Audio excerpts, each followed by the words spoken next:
Hello and I welcome you all on keystone classes. तो हम कल कर चुके थे अपना एक पेपर और आज हमारा है एम्प्लॉय स्किल इंस्ट्रक्टर का पेपर जो 15 तारीख को हुआ था।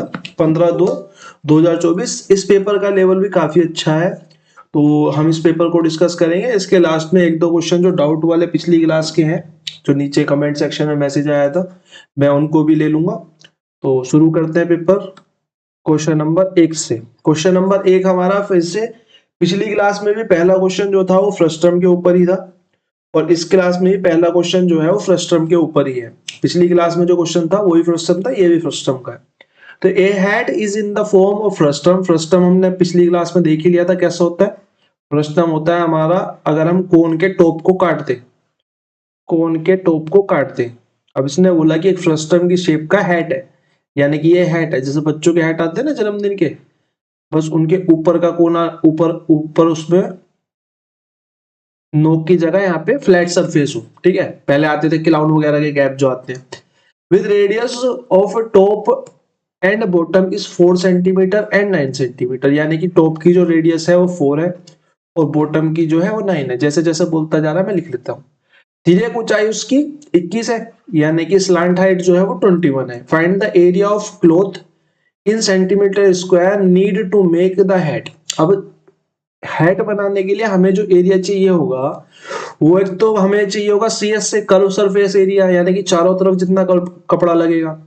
हमें जो क्लॉथ नीडेड होगा, एरिया ऑफ क्लॉथ जो होगा वो क्या नीड होगा, एक तो CS से नीड होगा इस फ्रस्टम का, CS से और फ्रस्टम, फ्रस्टम को F लिख देता हूं खाली। ठीक है, और ये जो ऊपर का सर्कल है यहाँ भी तो कपड़ा ही लगेगा, इस सर्कल के ऊपर भी तो कपड़ा ही लगेगा। अगर इस सर्कल के ऊपर भी कपड़ा लगेगा तो ये सर्कल का भी एरिया इसमें प्लस होगा, यानी कि एक सर्कल का प्लस हो जाएगा छोटी वाली R का पाई R स्क्वायर। ठीक है, निकाल देते हैं। हमें पता है कि CSA ऑफ फ्रस्टम क्या होता है। CSA ऑफ फ्रस्टम होता है हमारा पाई L R प्लस R और प्लस में हमारा क्या है पाई R स्क्वायर, पाई R स्क्वायर। तो डाल देते हैं वैल्यू, जैसे जैसे वैल्यू, पाई की वैल्यू हमें पता है 22/7, एल की वैल्यू हमें क्वेश्चन ने दी 21, बड़ी आर कितनी है हमारी, बड़ी आर हमारी 9 और छोटी आर कितनी है हमारी 4, प्लस में 22/7 मल्टीप्लाई में आर छोटी कितनी है 4 × 4, तो ये 7 या 21 हो गया, ये 3 दूनी 6 और ये 9 से 13, 13 या 39, 39 दूनी 78, यानी कि 11 मल्टीप्लाई में 78 और प्लस में ये हमारा कटेगा नहीं तो 4 चौक 16 दूनी 32, 32 यानी कि 2 3 2 5 और 3 का 3 ही 3 बट्टे में 7। ठीक है, 11 की 78 में मल्टीप्लाई करके हमें क्या मिलेगा, यहाँ मिलेगा हमें 8, 7 दूनी 14 1 15 का 5, एक हासिल 858। प्लस में जब मैं से 7 से डिवाइड करूंगा तो क्या मिलेगा मेरे को, 7 पंजे 35, 0 7 दूनी 14, यहाँ पे पॉइंट लग जाएगा, 7 दूनी 14 और बचेगा 6, तो 7 6 42 7 7 49 7 8 56, यानी 50.28 की अप्रोक्स हमें यहाँ पे मिल जाएगा। 50.28 अप्रोक्स हमें यहाँ मिल गया।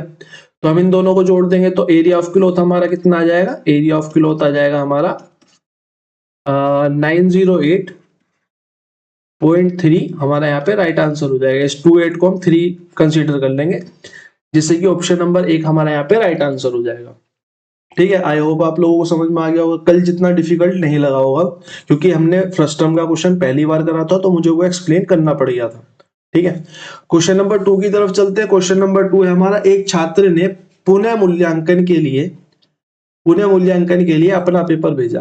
ठीक है, एक छात्र था जिसके नंबर आ चुके थे, ठीक है, उसके कुछ नंबर आए थे और उसने बोला भैया मेरे तो नंबर कम आ रहे हैं। उसने पुनः मूल्यांकन के लिए भेजा, तो उसने मूल अंक जितने उसे मिले थे उसके 35% अंक और खो दिए। मैं मान लेता हूं कि उसे यहाँ पे पहले 100% मिले थे, तो अगली बार 35% खोने के बाद उसके पास कितने नंबर रह गए, उसके पास 65% नंबर रह गए। ठीक है, उसका नया अंक जो है वो 91 है। बस मेरे को 65% की वैल्यू कितनी दी है, मेरे को 91 दी है। तो उसके खोए गए अंक बताओ, खोए कितने अंक है, 35% अंक खोए हैं, 35% की वैल्यू पूछ रहा है। अगर 91 जो है 65% के बराबर है तो 35 कितने के, 7 पंजे 35 और 5 एकम 5 और 5 तिया 15 और 13 791 यानी कि 749 नंबर हमारे उसने पुनः मूल्यांकन में खो दिए, यानी कि ऑप्शन नंबर सी हमारा यहाँ पे राइट आंसर हो गया। ठीक है, क्वेश्चन नंबर 3 की तरफ को आते हैं। क्वेश्चन नंबर 3 आपका, क्या मुझे इसे कराने की जरूरत है? अगर जरूरत है तो कमेंट सेक्शन में नीचे बता देना, वरना मैं आपको बता देता हूँ। ये a plus b plus minus a multiply b by 100 के फॉर्मूले में जब आप इसको रखोगे तो आपका ये आ जाएगा। और इतना टफ भी नहीं है, मैं अगर आपको मुजुबानी बताना चाहूँ तो मैं आपको मुजुबानी बता देता हूँ। ठीक है, तो 15 की और 4 की छूट है, यानी कि छूट है तो दोनों 19 हो जाएंगे, a प्लस बी 19 हो जाएगा। और 15 चौका 60, यहाँ ब्रैकेट में प्लस का 60 आएगा, 60 आएगा, जीरो से जीरो कट जाएगी, एक जीरो से 0.6 आ जाएगा, यानी कि 19 माइनस में 0.6 यानी कि 18 पॉइंट में 2 आएगा। ठीक है, 18 पॉइंट में 2 आएगा। 15 और 4 19 और ठीक है 15 और 4 19। ठीक है, 2 सक्सेसिव डिस्काउंट 12 और 8 के हैं, 2 12 और 8 के, 12 और 8 कितने होते हैं 20, और 12 अट्ठे 96, 96 में मैं अगर पॉइंट लगाऊंगा तो कितना आएगा, 96 में पॉइंट लगाऊंगा तो मेरा आएगा 96.96 आएगा, और जब मैं इसको घटाऊंगा तो मेरा आएगा 19.04। ठीक है, फ्लैट 18% तो फ्लैट 18% है ही, और 4% की क्रमागत 3 छूटे तो हमेशा कम ही रहेंगी, सबसे कम कब होंगी, जब बराबर बराबर दिया जाएगा। ठीक है, जब बराबर बराबर दिया जाएगा तो सबसे कम छूट बनेगी। ठीक है, तो ये तो वैसे ही 12% से ऊपर बनने से रही, तो ये वाला ऑप्शन तो हमारा वैसे ही खत्म हो गया। हमारा ऑप्शन कौन सा सही हो गया? हमारा ऑप्शन सही हो गया ऑप्शन नंबर 2, 1904 वाला जो आएगा। ठीक है, आई होप आप लोग कर लेंगे इसे। ठीक है ना, नहीं होगा तो कोई बात नहीं, आप मुझे कमेंट सेक्शन में एक बार बता देना कि नहीं हो पाया, मैं इसे दोबारा ले लूंगा। ठीक है, क्वेश्चन नंबर 4 की तरफ को चलते हैं। क्वेश्चन नंबर 4 काफी अच्छा है, पहला क्वेश्चन अच्छा था, ये क्वेश्चन अच्छा है, इसमें 4-5 क्वेश्चन तो काफी अच्छे हैं। ठीक है, तो हमें क्वेश्चन ने बोला है कि Kumar can complete a piece of work in 15 days, 15 दिन में कुमार खत्म कर सकता है। Nakul can do a piece of work in 20 days, और वही सेम काम जो है सुमन जो है वो 30 दिन में कर सकती है। हमें पता है, हमको तीनों की एफिशिएंसी दे दी, सबसे पहला काम तो हमें टोटल वर्क तो निकालना ही निकालना है। हमने बोला कुमार अगर 15 में करता है तो नकुल जो है वो 20 में करता है, और सुमन जो है वो 30 में करती है। तो यहां से अगर मैं टोटल वर्क निकालूं तो मेरा 60 आ जाएगा। तो इंडिविजुअल का वर्क कितना हो गया, 15 चौका 60, 20 तिया 60 और 30 दूनी 60। ठीक बात है, 30 दूनी 60। उसके बाद उसने कहा कि कुमार और सुमन ने 3 दिन तक एक साथ कार्य किया। कुमार और सुमन ने वर्क टुगेदर फॉर 3 डेज, 3 दिन तक काम करा, यानी कि कुमार और सुमन ने 3 दिन तक काम करा। तो अगर मैं यहाँ पे इनकी वैल्यू डाल दूं तो मेरे को पता चलेगा कि 4 + 3 यानी कि 7 या 21 काम इन्होंने खत्म कर लिया। नहीं सॉरी, कुमार और सुमन है ना, तो 4 और 2 6, 6 या 18 काम इन्होंने यहाँ पे खत्म कर लिया है। 18 काम कुमार और सुमन ने 3 दिन में खत्म कर लिया। अगर इन्होंने 3 दिन में 18 काम खत्म कर लिया और 60 काम टोटल था, तो यानी कि 42 वर्क बचा, 42 वर्क बच गया। अब क्या हुआ, अब कुमार की जगह पे नकुल को प्रतिस्थापित कर दिया गया, कुमार हटा दिया, नकुल आ गया। ठीक है, और कुल मिलाकर कार्य कितने दिन में समाप्त हो, अब नहीं पता मेरे को कितने दिन लगे। ठीक है, तो मैं दिन मान लेता हूं x माना, कुमार की जगह मैंने नकुल को डाल दिया, सुमन को एज इट इज रही। अब x की वैल्यू तो मेरे को नहीं पता, x की वैल्यू नहीं पता, लेकिन नकुल और सुमन की तो पता है। नकुल की कितनी है 3 और सुमन की कितनी है 2। अब ये कुल मिला के ये बचा हुआ काम ही तो कंप्लीट करेंगे, तो बस इसके बराबर डाल देते हैं 42। x की वैल्यू कितनी आ गई 42/5, 5 से इसे काटेंगे 5 अट्ठे 40, 5 अट्ठे 40 और कितना बच गया हमारा 2, तो 5 चौक 20 यानी कि 8.4, या फिर हम बोलेंगे 8 से ही 2/5 डेज आ गया। आपको क्या क्वेश्चन ने क्या पूछा, कुल कार्य कितने दिनों में समाप्त हुआ। ठीक है, in how many days along all together was the work completed, तो कुल कार्य कितने दिन में समाप्त हुआ, ये तो बचा हुआ कार्य समाप्त हुआ। इससे पहले 3 दिन तो एक कार्य हो चुका था, तो यानी कि टोटल डेज कितने हो गए हमारे, टोटल डेज हो गए हमारे 3 प्लस में 8, 8 से ही 2/5, सीधा 8 और 3 को जोड़ देंगे तो 11 से ही 2/5 डेज हमारा यहाँ पे राइट आंसर हो गया। आपको दोनों ऑप्शन दिए हुए, तो क्वेश्चन आंसर क्या होगा, उसे देखने के लिए एक बार भाई साहब क्वेश्चन को ठीक से रीड कर लेना, ठीक है। लास्ट वाली लाइन बहुत ज्यादा इंपॉर्टेंट है इस क्वेश्चन में, वरना 8 से ही 2/5 निकाल के 8 से ही 2/5 टिका के आ जाओगे और फिर रिग्रेट के अलावा कुछ नहीं बचेगा, ठीक है।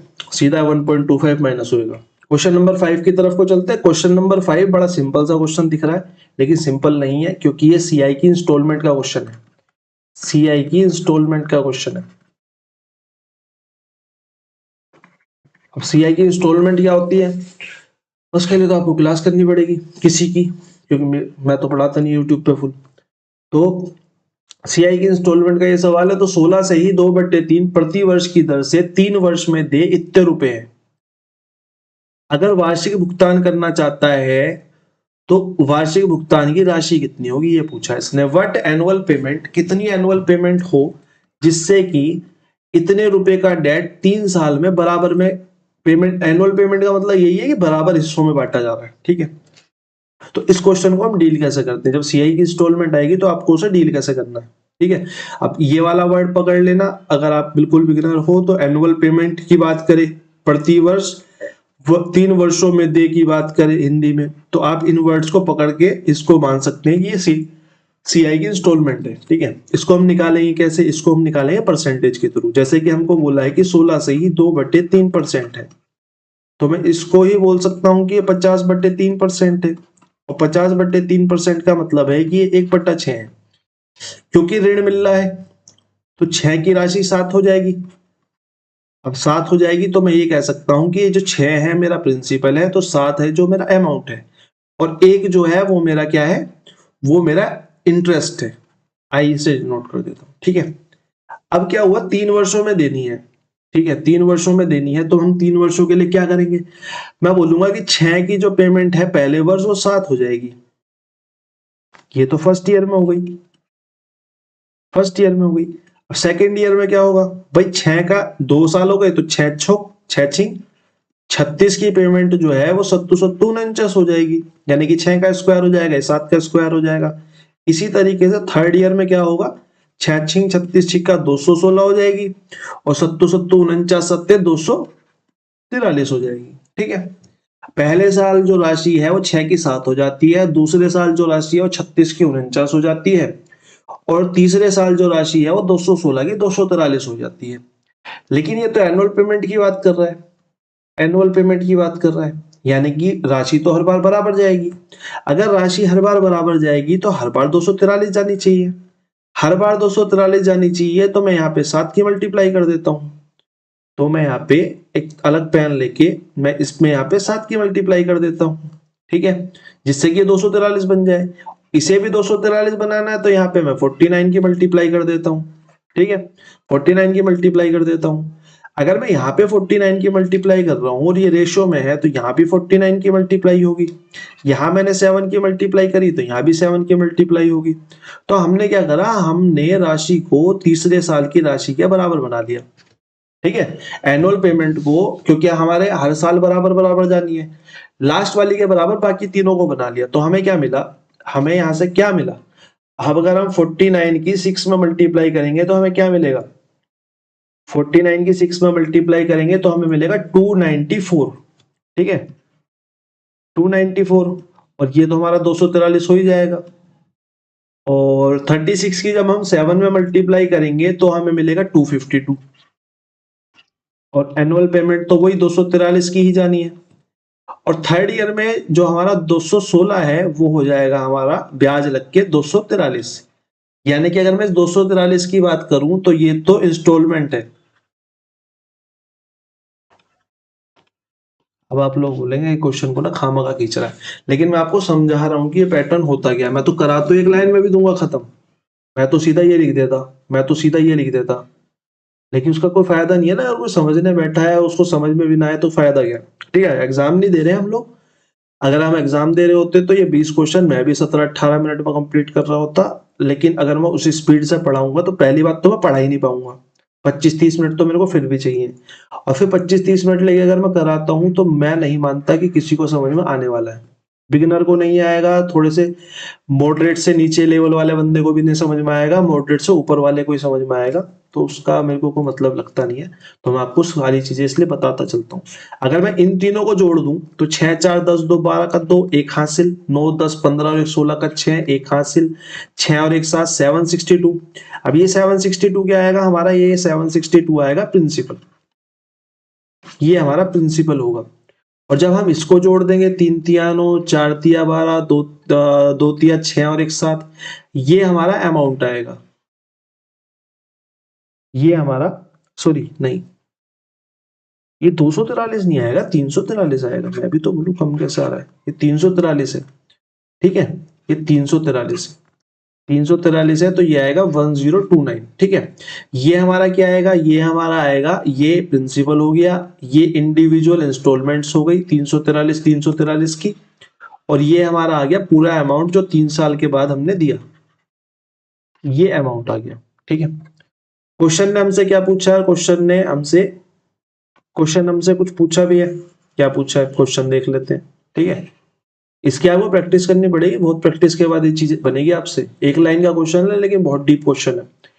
वार्षिक भुगतान क्या होगा, वार्षिक भुगतान इंस्टॉलमेंट ही तो होती है, यानी कि इंस्टॉलमेंट की बात कर रहा है, यानी कि 343 की वैल्यू पूछ रहा है, और 15,240 रुपए मेरे को दिया हुआ है, जो कि 762 की वैल्यू होगी, जाहिर सी बात है। यानी कि मेरे को उसने 762 की वैल्यू दी 15,240, यानी कि अगर मैं देखूं तो ये दुगुना है लगभग, 7 दूनी 14, दुगुना बैठेगा। तो 343 की वैल्यू कितनी हो जाएगी, 343 की वैल्यू दुगुनी कर दो और एक जीरो लगा दो, एक जीरो लगा दी और हमने दुगुनी कर दी। दुगुना कितना आ गया, 3 दूनी 6, यानी कि 6860 हमारा यहाँ पे राइट आंसर हो जाएगा, ठीक है। ऑप्शन नंबर 4 हमारा यहाँ पे राइट आंसर हो गया, ठीक है। क्वेश्चन नंबर 5 खत्म। क्वेश्चन नंबर 6 देखो। क्वेश्चन नंबर 6 देखने से पहले ये सीधा सिंपल सा प्लस माइनस का क्वेश्चन है, तो इसको आप अपने होमवर्क में रखो, नहीं होता है तो कमेंट सेक्शन में बता देना। अगली क्लास का पहला क्वेश्चन यही हो जाएगा, लेकिन अगर आज ही बता दोगे तो अगली क्लास का हो पाएगा, 2 दिन बाद बताओगे तो आपको टेलीग्राम में अपडेट मिलेगा, ठीक है। 2 तरीके से हम किसी के भी डाउट्स को डील कर रहे हैं। किस तरीके से, अगर आप क्लास के एक दिन में बता देते हो, क्लास के 1 डे में बता देते हो, तो मैं नेक्स्ट क्लास के एंड में करा दूंगा, नेक्स्ट क्लास के एंड में। और अगर आप एक दिन में नहीं बता पाते हो, आप बाद में क्लास देखते हो, तो उसका भी हमारे पास सॉल्यूशन है। अगर आप +1 डे में बताते हो तो आपको टेलीग्राम में अपडेट मिलेगा।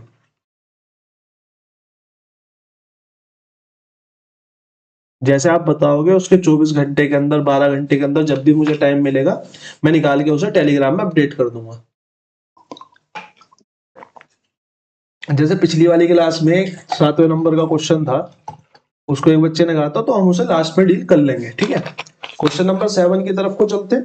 क्वेश्चन नंबर 7 क्या कह रहा है, ये सीधा प्लस माइनस का क्वेश्चन है, मेरा कराने को मतलब है नहीं, पेपर छोड़ रखा है बल्कि मैंने इसका, ठीक है। क्वेश्चन नंबर 7, क्वेश्चन नंबर 7 हमारा क्या कह रहा है, 1 quality of rice at ₹93 per kg is mixed with a second quality of rice at a certain rate in the ration 8:7, ठीक है। The mixture is obtained in ₹100 per kg। भाई दो quality के चावल थे, 8 और 7 की, ठीक है। 8 और 7 के रेशो में इनको बना लिया। 8 वाला जो था वो तो 93 kg था, 7 वाला मेरे को नहीं पता, और जो टोटल था, जो टोटल आया वो ₹100 पर kg का आया।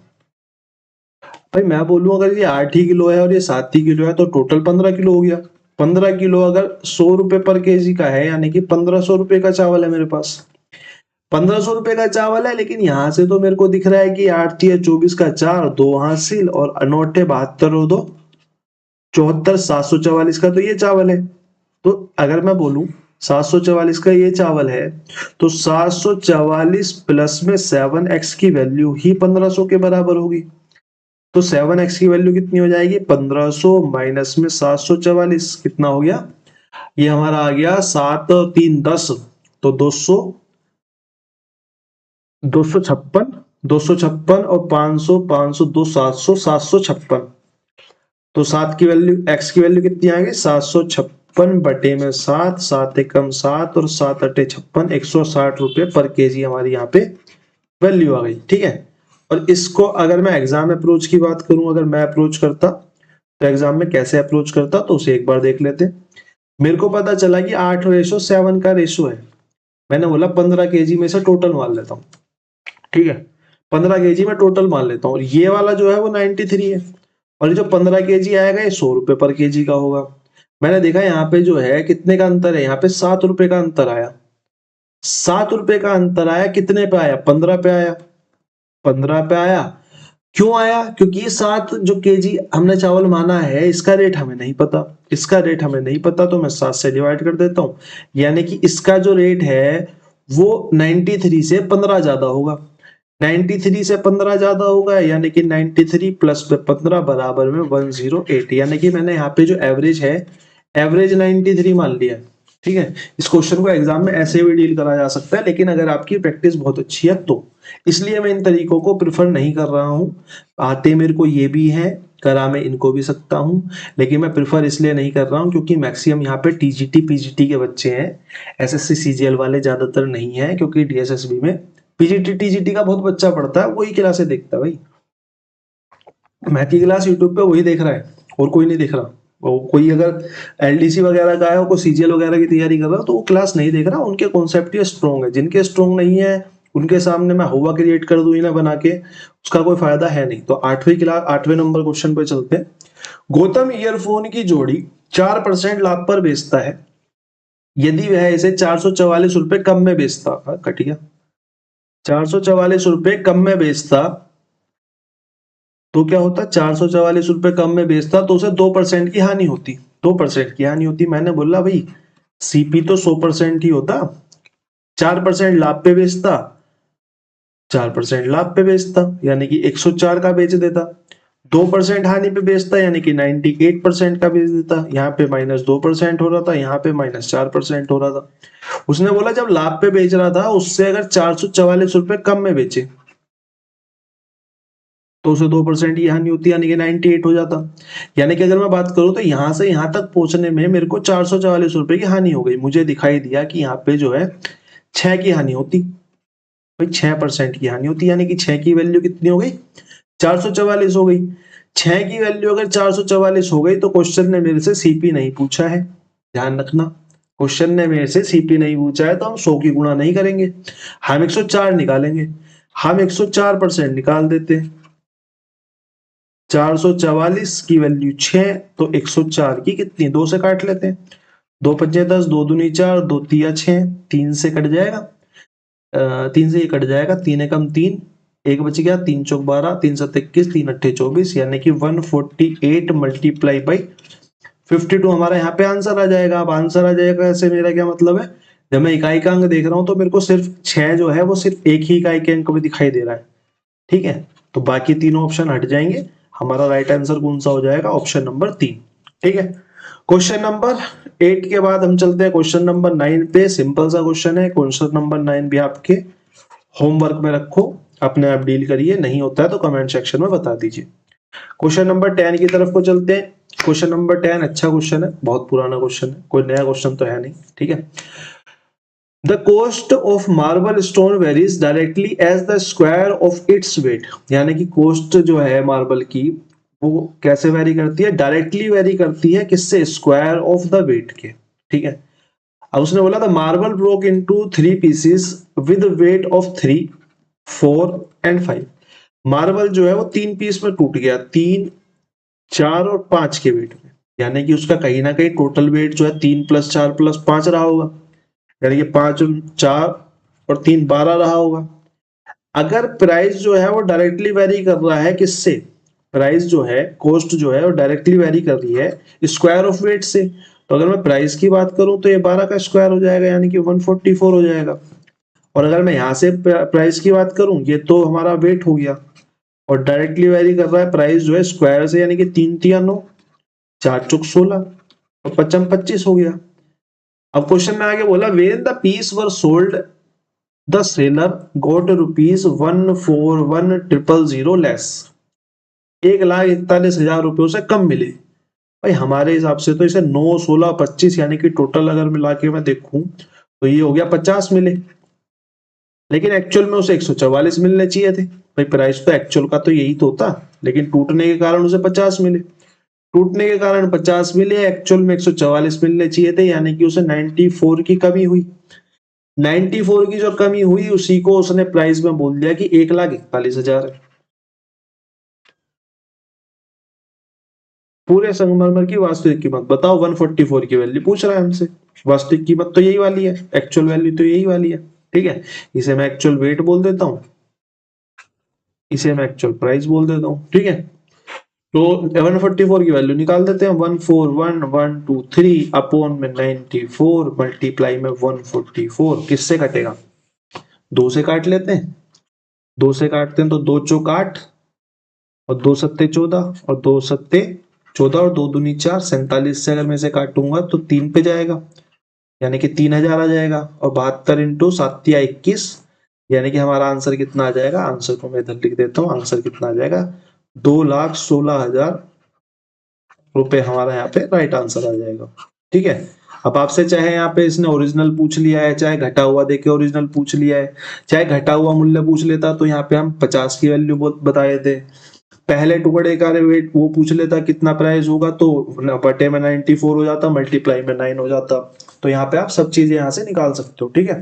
कॉन्सेप्ट वो दो जो इसमें सब में काम कर रहा हूँ, ठीक है। तो क्वेश्चन नंबर 11 की तरफ को चलते हैं। 11 क्वेश्चन हैरानी की जरूरत है,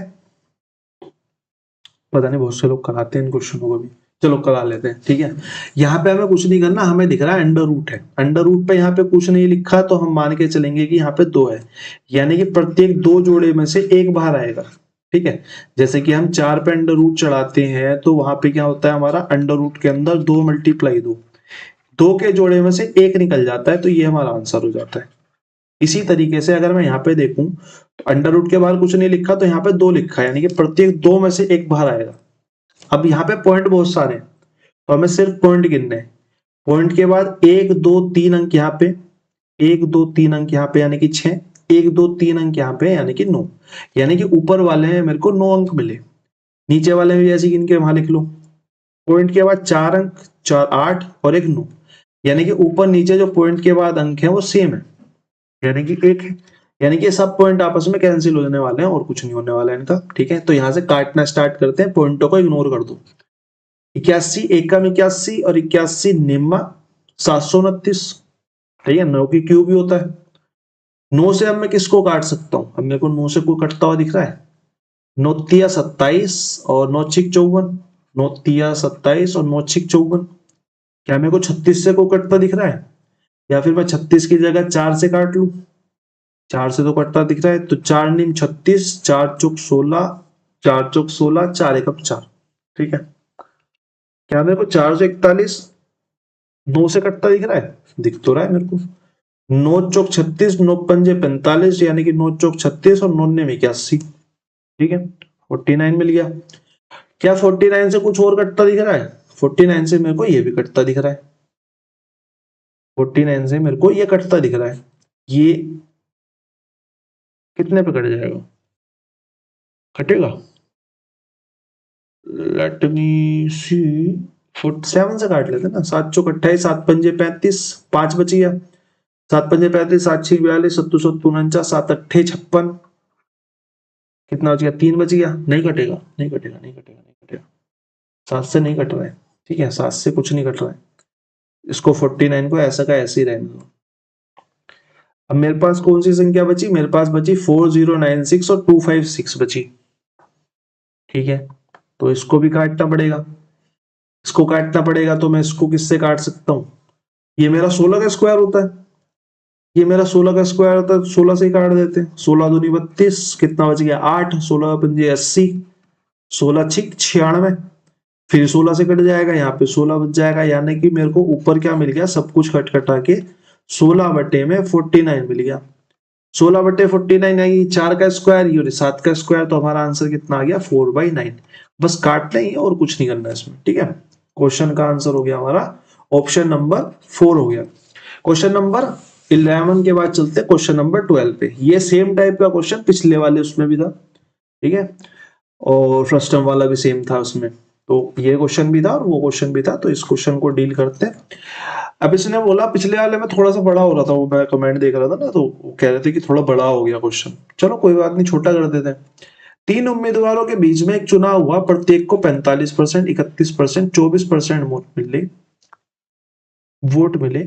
यदि 4% पात्र मतदाताओं ने मतदान नहीं किया, ठीक है, in an election between 3 candidate each got 45%, 31%, 24% of the votes polled, यानी कि गिरे वोटों का 45% मिला, 31 मिला और 24 मिला, और 4% ने वोट डाले नहीं।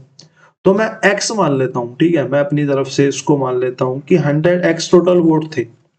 100x में से 4x ने तो वोट नहीं किया,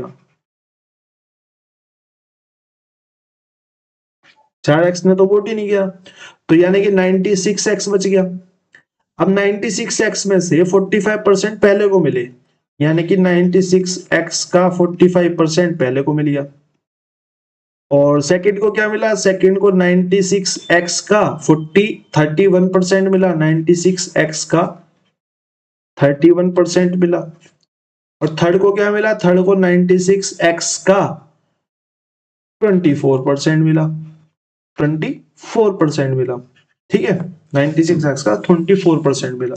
अब उसने बोला यदि जीतने वाले उम्मीदवार को दूसरे उम्मीदवार से, जीतने वाले उम्मीदवार को दूसरे उम्मीदवार से इतने वोट अधिक मिले हो, तो मेरे हिसाब से कितने अधिक मिले हैं, 96x, 45 और 31। 96x कॉमन है तो इसको बाहर ले लेते हैं। 96x 45 में से 31 घटाएंगे तो हमको मिलेगा कितना, 14%। ये बराबर दिया हुआ है मेरे 14784 के। तो पात्र मतदाताओं की संख्या बताओ, यानी कि 100x की संख्या पूछ रहा है, 100x की संख्या पूछ रहा है। निकाल देते हैं, 96x मल्टीप्लाई में 14% बराबर में इतने के, तो 100x कितना हो गया, ये हो गया हमारा 14784 अपॉन में 96,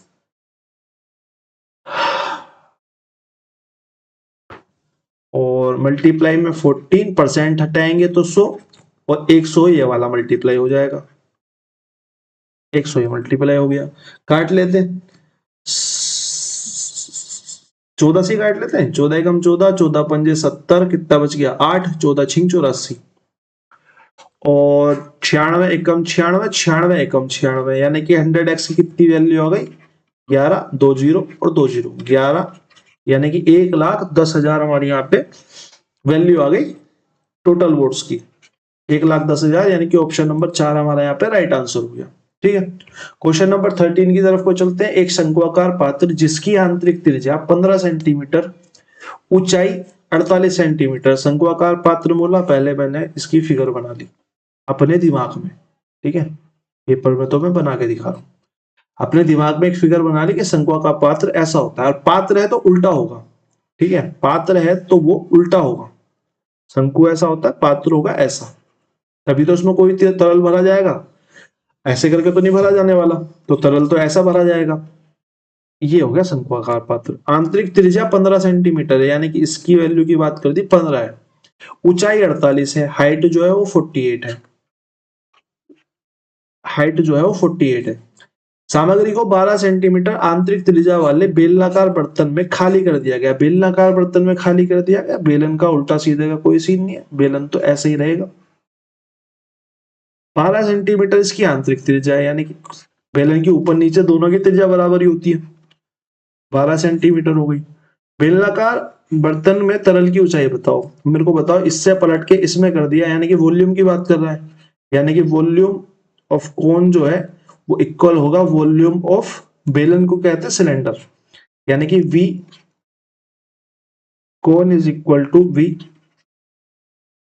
सिलेंडर की, ठीक है। तो volume of cone equal to volume of cylinder. Volume of cone क्या होता है, 1/3 pi r square h is equal to कितने के, सिलेंडर की कितनी होती है, पाई आर स्क्वायर एच।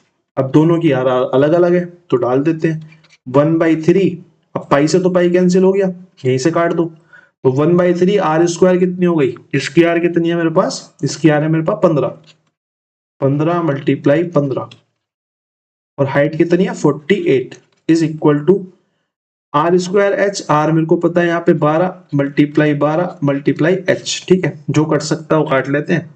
12 6 48 और 6 दूनी 12 और कुछ कटेगा,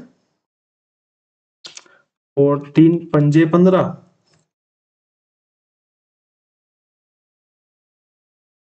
और 3 पंजे 15, ठीक है, 15 पंजे 75 बटे 2, 75 बटे 2, यानी कि 37.5 आ रहा है आंसर। तो हमारा तो आंसर 37.5 आ रहा है क्वेश्चन नंबर 13 का।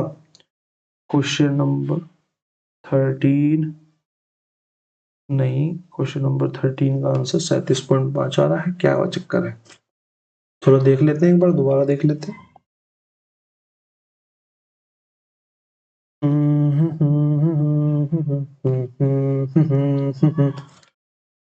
एक बार दोबारा बना लेते हैं, कोई दिक्कत नहीं।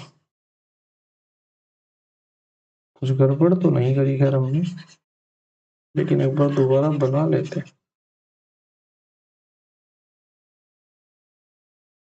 ठीक है।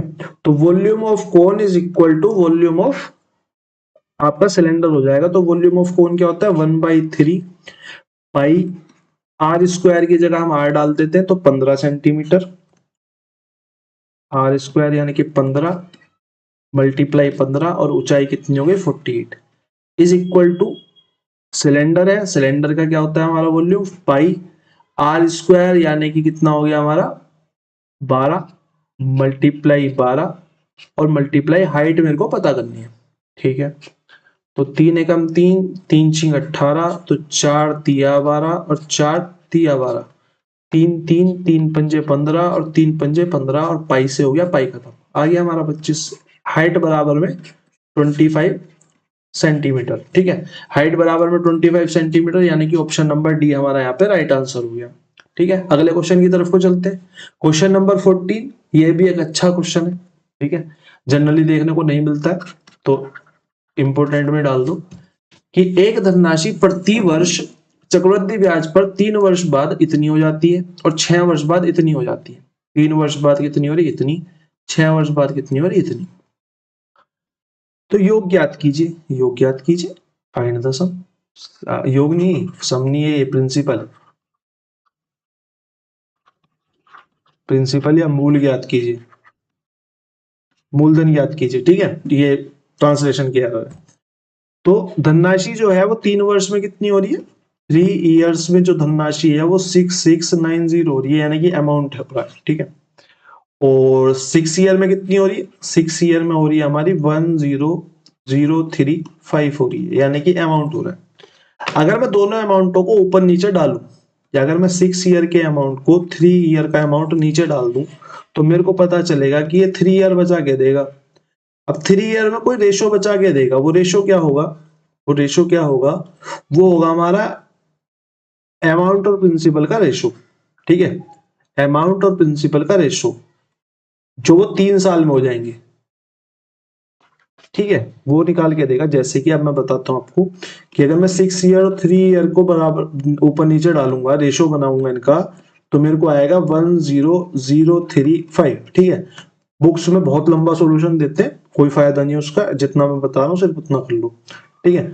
तो 6690, जब मैं इसको इससे काटूंगा तो ये 223 से कटेगा, ये भी 223 से कटेगा, ये जाएगा 4 बार और फिर जाएगा 5 बार, ये जाएगा 3 बार और 0 लग जाएगी, और ये आ जाएगा हमारा कितना 3/2, यानी कि अगर मैं बोलूं तो हर 3 साल में जो प्रिंसिपल है वो 3/2 हो रहा है, ठीक है, in every year,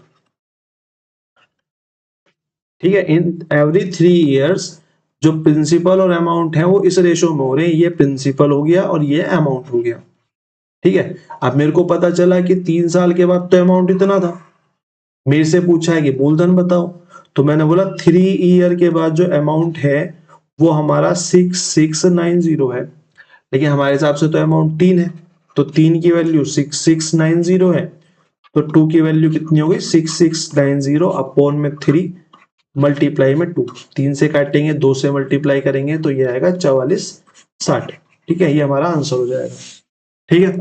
question number 14, class थोड़ी लंबी हो गई क्योंकि क्वेश्चंस अच्छे हैं।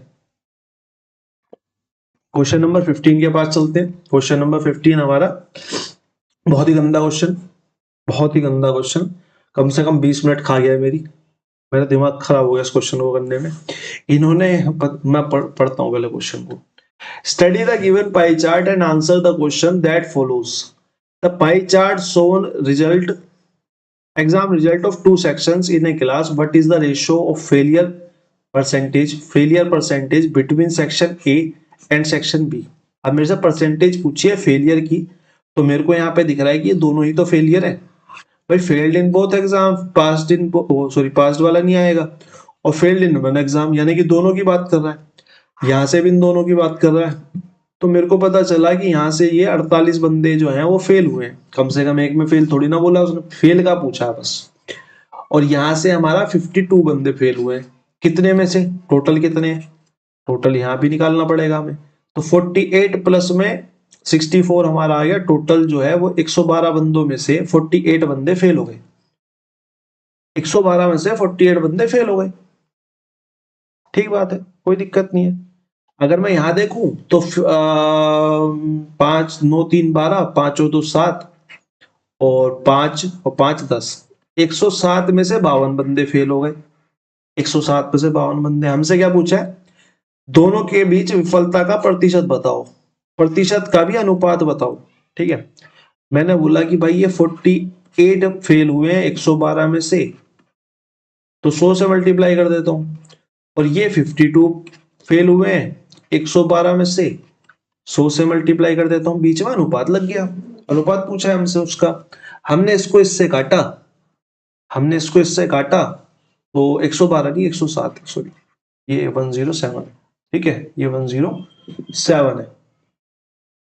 हमने इसको इससे काट लिया और हमको दिखाई दिया कि ये 48 डिवाइडेड बाई 112 अनुपात में 52 डिवाइडेड बाई 107 आ गया। लेकिन ये संख्याएं कहीं से कहीं तक नहीं कट के आ रही, कोई सा भी अनुपात। अब इसने पेपर बनाने वाले ने क्या किया है कि इनका अप्रोक्सीमेशन कर लिया है, मतलब अप्रोक्सीमेशन बोल लो, इनको जितना कट सकता था उतना काट लिया। ये आ गया हमारा 42.85, ये आएगा हमारा 42.85, और जब मैं इसको इससे काटूंगा तो ये आएगा हमारा 48.59। अब इस 42.85 को इसने बोल दिया है 43, और इस 48.59 को इसने बोल दिया घोचू ने 49। अब टेक्निकली मैं इसे गलत भी नहीं कह सकता और ये एक्चुअल में सही भी नहीं है। ठीक है, आप इस तरीके से अनुपात नहीं निकाल सकते, बहुत ही गलत तरीका है। लेकिन क्वेश्चन ने आंसर दिया हुआ है और मुझे नहीं लगता वो ऑब्जेक्शन इस पे वो करेंगे कि ठीक है इस पर सही है ऑब्जेक्शन। फिर भी ठीक आ रहा है ना, 5 से ऊपर है, ये भी अपना 8 से ऊपर है, तो 43 अनुपात में 49 यहाँ पे डीएसएसबी ने कंसीडर करा आंसर को, जबकि आंसर थोड़ा सा अलग आना चाहिए था। ठीक है, थोड़ा सा अलग आना चाहिए था। अगर आप अनुपात की परसेंटेज का अनुपात लेके भी पॉइंटों में कंसीडर करके फिर उसको आगे पीछे कर रहे हो तो वो चीज गलत है। अनुपात का तो मतलब ही नहीं होता पॉइंटों में आने का।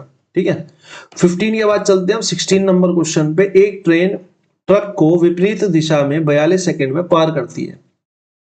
ठीक है, ट्रक की गति 54 किलोमीटर प्रति घंटा थी। इसकी लंबाई ट्रेन की लंबाई की 10% है। ठीक है, अब मेरे को ट्रेन की लंबाई और ट्रक की लंबाई का एक रेशो दिया कि भाई ट्रक जो है वो 10% है, अगर ट्रेन 100% है, यानी कि इनकी लंबाई 10 और 1 के अनुपात में है।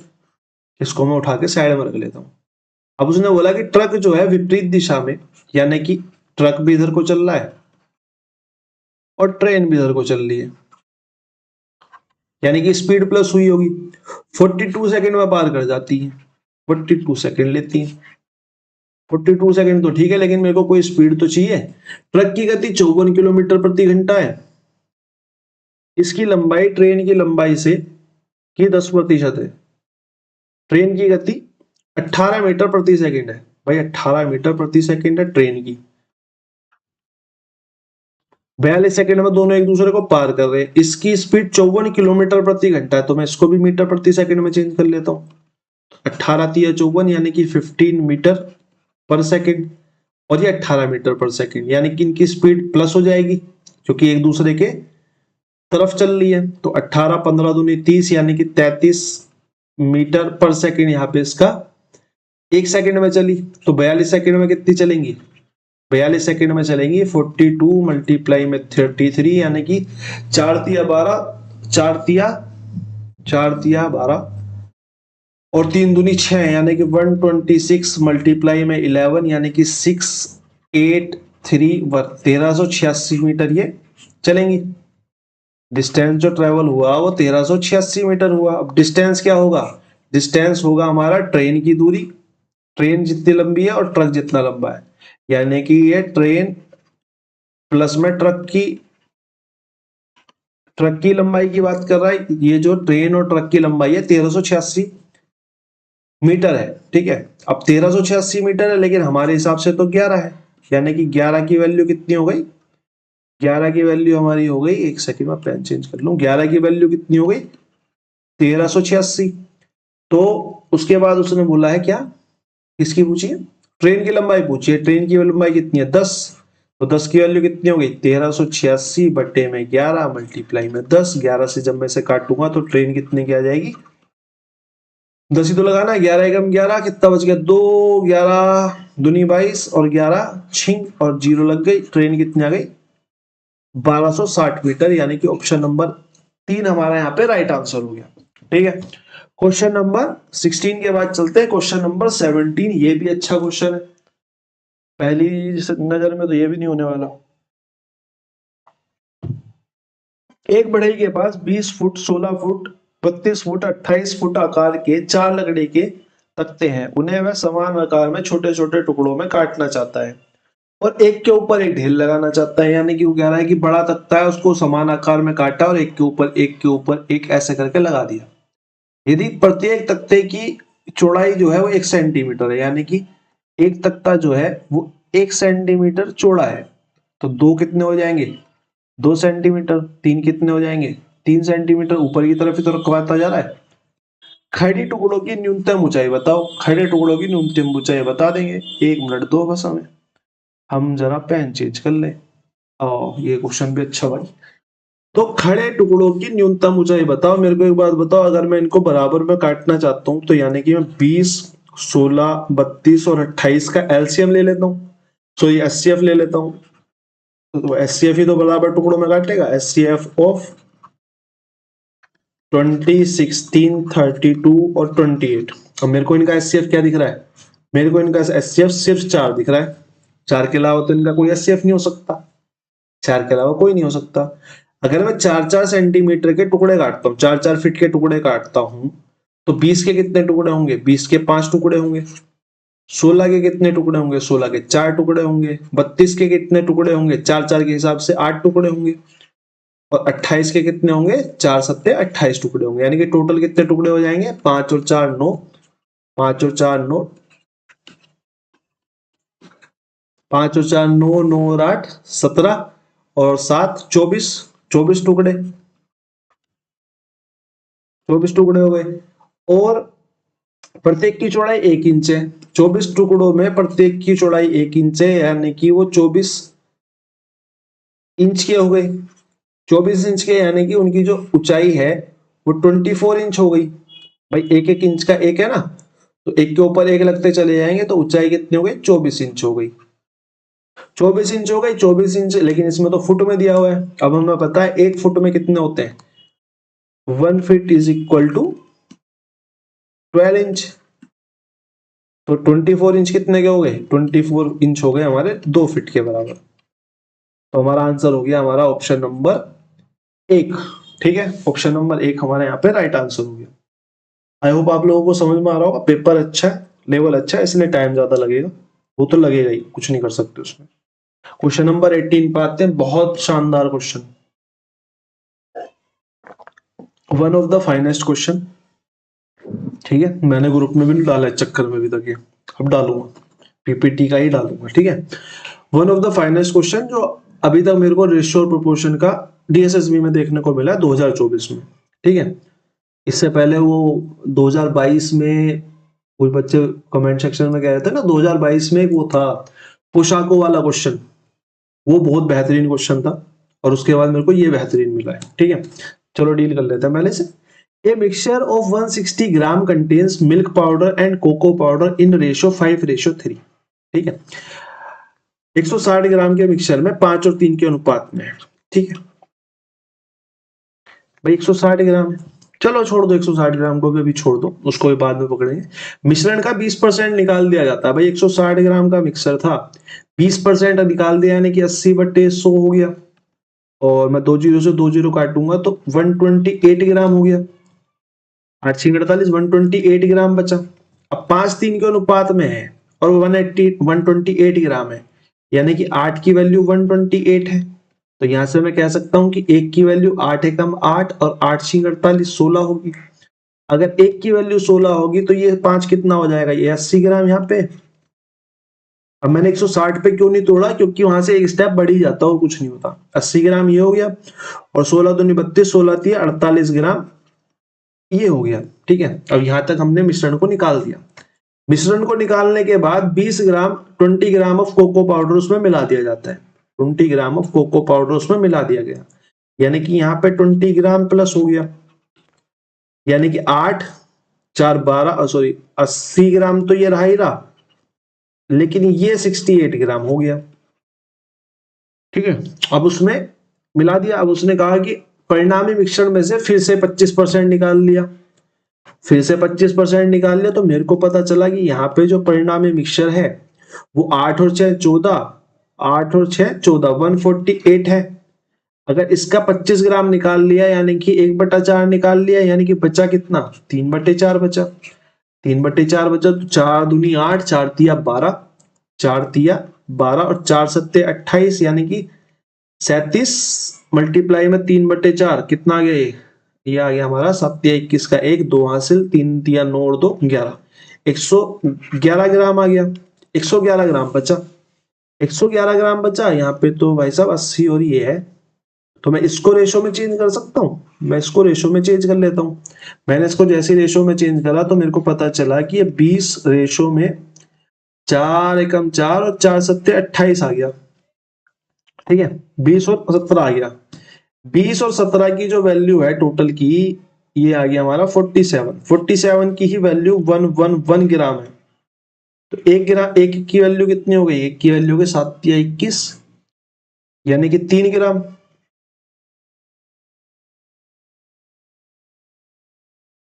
7 या 21, 7 चौक 28, सॉरी 37 आएगा ना, चौक आएगा 37 चौक 4 ग्राम। लेकिन इसका भी क्या फायदा है, इसका भी कोई मतलब नहीं है। एक सेकंड, इसका भी कोई मतलब मेरे को नहीं नजर आ रहा है, ठीक है। तो 20 रेशो में 17, 111 ग्राम बचा मेरे पास। 111 ग्राम बचा तो मेरे पास 37 की जो वैल्यू है वो 111 ग्राम आई, तो मेरी एक की वैल्यू आई 4 ग्राम। यानी कि निकालने के पहले तो कितने थे ये, 80 में और 68 में, और निकालने के बाद कितनी हो गई है, 80 में, नहीं सॉरी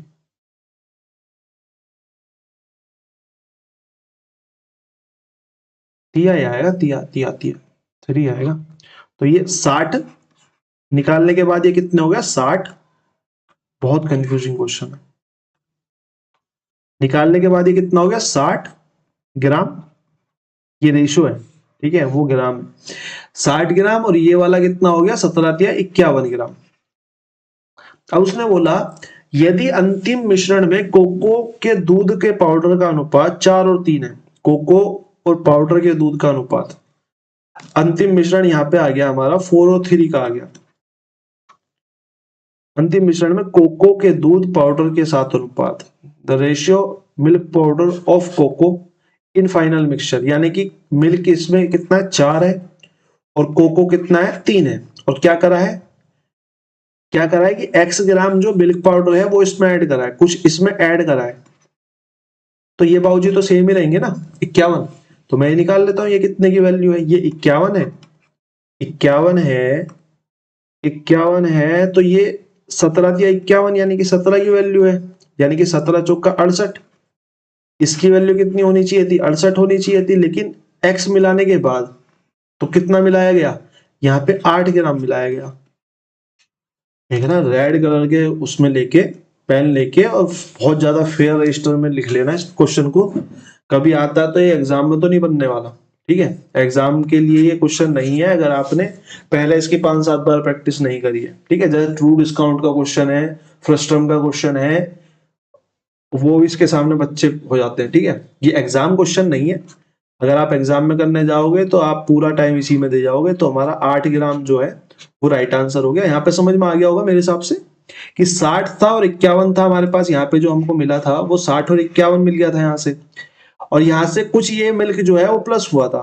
मिल्क और कोको था, मिल्क में कुछ एक्स प्लस करा था, लेकिन कोको तो 51 का 51 ही रहेगा ना। कोको अगर 51 का 51 रहेगा और इसके हिसाब से 3 है इसकी वैल्यू, तो 3 की वैल्यू 51, एक की वैल्यू कितनी? एक की वैल्यू 17, और हमने 17 चौका 68 निकाल दिया। 60 ये पहले था, 68 हो गया, तो 60 प्लस में 8 हो गया, यानी कि 8 ग्राम, इस एक्स की वैल्यू 8 ग्राम आ जाएगी।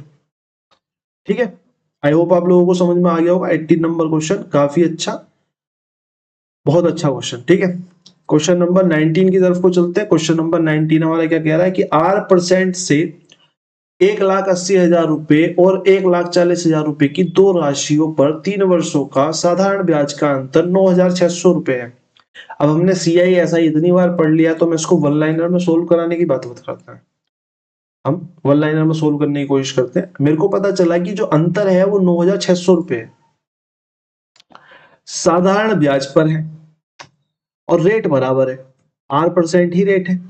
ठीक है, R% ही रेट है, टाइम भी 3 साल ही है, और लेकिन बस फर्क क्या है? फर्क जो हमारा प्रिंसिपल पे है, ये जो प्रिंसिपल 1 और 2 है, इन्हीं के अंतर पे डिपेंड करेगा इसका अंतर। यानी कि अगर मैं बोलूं 1 और 2 का जो अंतर है वो 40,000 है, 40,000 है, और जो 9600 रुपए का अंतर ब्याज के रूप में आ रहा है वो इसी पे डिपेंड करेगा। कितने साल का ब्याज है? 3 का, मल्टीप्लाई बाय 100 कर दो तो R% आ जाएगा हमारा। बस इतना सिंपल सा, 1 2 3, 1 2 3 4, 4 से कट गया, 4 से कट गया, 4 दूनी 8, 4 चौक 16, और 3 सत्ते 21, और 3 अट्ठे 24, यानी कि 8% हमारा यहाँ पे राइट आंसर आ गया, ऑप्शन नंबर 1। ठीक है, समझ गए होगे आप लोग? अच्छा लगे तो एक लाइक ठोक देना। ठीक है, 20 में चलते। एक पुलिस कर्मी 10 किलोमीटर प्रति घंटा की गति से चोर के पीछे दौड़ रहा है। पुलिसकर्मी 180 मीटर दूरी से चोर का पीछा करना शुरू करता है। मतलब कि क्या कहना चाह रहा है कि ये एक चोर है जो 10 किलोमीटर पर आवर की स्पीड पर दौड़ रहा है, या थोड़ा सा आगे बनाता हूं इसको।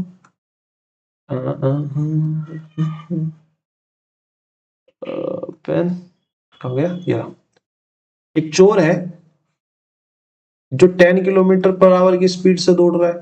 एक पुलिस कर्मी है यहाँ पे, और इनके बीच की दूरी जो है वो ये 180 मीटर है, 180 मीटर है। ठीक है, 180 मीटर है। अब पुलिसकर्मी ने दौड़ना स्टार्ट करा 12 किलोमीटर प्रति घंटे की स्पीड से। 12 किलोमीटर प्रति घंटे की स्पीड से पुलिसकर्मी तो पीछा करना स्टार्ट करा। पीछा तो ऐसे करेगा ना, एक के पीछे एक, यानी कि इनकी रिलेटिव स्पीड की अगर मैं बात करूं तो रिलेटिव स्पीड बनेगी इनकी 12 माइनस में 10, यानी कि 2 किलोमीटर पर आवर। एक ही तरफ चल रहे हैं तो स्पीड आपस में माइनस हो जाएंगी। ठीक है, यदि दोनों अपनी अपनी संबंधित गति से चलते रहते हैं तो पुलिसकर्मी चोर को पकड़ने में कितने मिनट लेगा? ठीक है, कितने मिनट लेगा, यानी कि पुलिसकर्मी को पकड़ने के लिए 180 मीटर का डिस्टेंस ट्रेवल करना है। अगर स्पीड 2 किलोमीटर प्रति घंटा है तो मैं मीटर प्रति सेकंड में निकाल लेता हूं, या फिर मेरे को मिनटों में पूछा है तो मैं 2 किलोमीटर को निकाल लेता हूं, 2000 मीटर होता है, और मिनट में निकाल लेता हूं बटे 60 कर देता हूं, 2 से और काट देता हूं तो मेरे को मिलेगा 100 बटे में 3, 100 बटे में 3, यानी कि प्रति मिनट 1 मिनट में जो डिस्टेंस ट्रेवल कर रहा है, डिस्टेंस कम होता जा रहा है, वो 100 बटे 3 है। तो अगर 1 मिनट में 100 बटे 3 डिस्टेंस कवर हो रहा है तो 180 डिस्टेंस कितने में कवर हुआ? 180 डिस्टेंस होगा 180 बटे 100 बटे 3 और इधर मल्टीप्लाई कर देते हैं, इस 3 को ऊपर ले जाएंगे, 3 ऊपर मल्टीप्लाई हो जाएगा, एक 3 से एक 3 काट देंगे, 18 तिया 36, 18 दूनी 26, 18 दूनी 26, 18 तिया 54, यानी कि 5.4 मिनट में हो जाएगा। 5.4 मिनट का हमारा उत्तर हो गया, यानी कि 5 सही 2 बटे 5। 5.4 मिनट इज इक्वल टू 5 सही 2 बटे 5 आवर, सॉरी मिनट, ये भी मिनट ही है। ठीक है, आई होप आप लोगों को आज की क्लास पिछली क्लास की तरह अच्छी लगी होगी। तो इस क्लास को जितना शेयर कर सकते हो उतना शेयर कर देना। एक लास्ट क्वेश्चन और ले लेते हैं। पिछली क्लास का एक क्वेश्चन था, पिछली क्लास का एक क्वेश्चन था जिसको कि एक बच्चा कह रहा था, नाम नहीं पता मुझे उसका, याद नहीं आ रहा, तो वो ये 11वें क्वेश्चन को कह रहा था दोबारा करा दो। ये क्वेश्चन हम कम से कम 10 बार कर चुके हैं इस सीरीज में। अगर आप देख रहे हो तो क्लास को, इस सीरीज में क्वेश्चन 10 बार हो चुका है, लेकिन हल्के से लैंग्वेज की फेर की वजह से आपको ये क्वेश्चन नहीं समझ में आया होगा, मैं मानता हूँ। ठीक है, अब लैंग्वेज का फेर क्या है मैं बताता हूँ। बिना स्टॉपेज के मुंबई और दिल्ली के बीच एक बस की औसत गति 64 किलोमीटर प्रति घंटा है। ये तो हमारे पास होता ही था उस क्वेश्चन में। ठीक है, 64 किलोमीटर प्रति घंटा है। ठहराव के कारण 8 किलोमीटर प्रति घंटा कम हो गई। अगर 8 किलोमीटर प्रति घंटा कम हो गई, यानी कि 8 सत्ते 56, 8 64, यानी कि 56 किलोमीटर पर आवर हो गई। ठीक है, तो मैंने यहाँ पे 56 लिख दिया। अब मैंने बोला था यहाँ पे टाइम एंड वर्क का कॉन्सेप्ट लगाओ, टाइम स्पीड एंड डिस्टेंस का मत लगाओ। तो यहाँ पे हमने इन दोनों का एलसीएम ले लिया। इन दोनों का एलसीएम कितना बना? 64 मल्टीप्लाई 56, यानी कि इसकी स्पीड कितनी बनी, इसको टाइम कितना लगा, इसको टाइम लगा 56, इसको टाइम कितना लगा 64। तो मैंने बोला ये जो 8 घंटे हैं, ये जो 8 घंटे हैं जो 64 पे फालतू लग रहे हैं, तो बस मुझे प्रति मिनट बता दो। 8 64, 8 से इसे काट दूंगा तो 8 सत्ते 56 और 8 पंजे 40, यानी कि 7.5 मिनट प्रति घंटा जो है ये रुक रहा है। ठीक है, इन 1 आवर, इन आवर। औसतन प्रति घंटा पूछा था, औसतन प्रति घंटा हमारा ये निकल के आ गया। सिर्फ ये 8 किलोमीटर प्रति घंटा कम जो था, अगर आप उसे 64 में से माइनस कर दोगे तो आपका क्वेश्चन का पैटर्न वही बन जाएगा जो लगभग हम हर पेपर में कर चुके हैं। हर दूसरे पेपर में तो ये आया ही आया है असिस्टेंट ग्रेड 3 के में। तो मैं वही क्वेश्चन छुड़वा रहा हूँ जो असिस्टेंट ग्रेड 3 में पहले हो चुके हैं कई बार, तो उन्हें कराने का कोई मतलब भी नहीं है, टाइम खींचने वाली बात है। तो आज के लिए बस इतना ही रखते हैं, बाकी आपसे मिलेंगे कल। अभी के लिए धन्यवाद।